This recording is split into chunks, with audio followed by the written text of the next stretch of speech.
Hi, my name's Peter McAllister. I'm the author of The Code, If Your AI Loses Its Mind, Can It Take Meds? I just want to spend a couple of moments talking to you about technology and technology change and what that means for us, what it might mean for us in the future. The key thing about technology change is that it's not a short-term thing. It's not something that happens over 2 years, 5 years, your iPhone gets updated, that kind of thing. But I'm really talking about proper technical change. I'm talking about things like cars.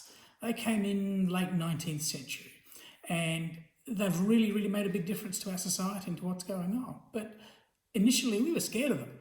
We had this thing called the Red Flag Act. It was both in the US and the UK. And it basically meant to protect people from rogue cars. Someone needed to walk in front of that car at 4 miles an hour with a red flag or a red lantern, something just to make sure people knew that the scary beast was on its way. Why?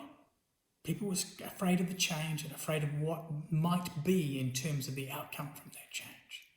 What happened? Let's roll forward 120 or 130 years. Those cars that people were afraid of then now kill around 1.3 million people per annum on this planet.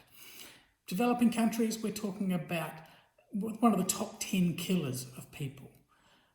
1.3 million people. People were right to be afraid, but we accept it now. And why do we accept it now? Because there's benefits. You can't imagine our society as it is right here, right now, without cars and trucks and motorbikes. And the price we've had to pay for that is 1.3 million other people dying every year.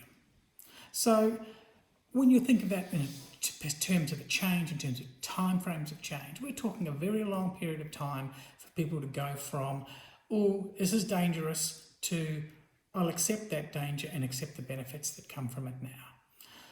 AI fits into that same category right now. AI is one of those things where it's been around for a few years now and we're just starting to understand what we can and can't do with it and how young and immature it is. It's like a car was at the end of the 19th century.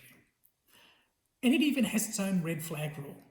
We're now in the situation, if you have a driverless car, you're not allowed to use that driverless car unless it's supervised by a human, because that will reduce the amount of danger that there is because the human is smarter and better than what's going on with the car itself. Really? What will that look like in 5 years' time, 10 years' time, 20 years' time, 50 years' time? What will society accept as the price it has to pay for the benefits it gets from AI? Will it be another 1.3 million people dying every year? Or will it be something else? Will it be changes in our society itself, changes in what is freedom? Will it be changes in the way we behave towards each other? Will we even need to be here? Will AI be able to take care of everything for itself by itself? Will we become its slave? Over a period of time, week by week, month by month, we can understand what's going on.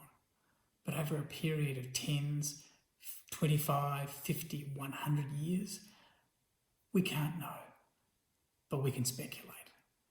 And if you take cars as an example, the very thing that scared us at the end of the 19th century is the very thing that's killing 1.3 million of us now.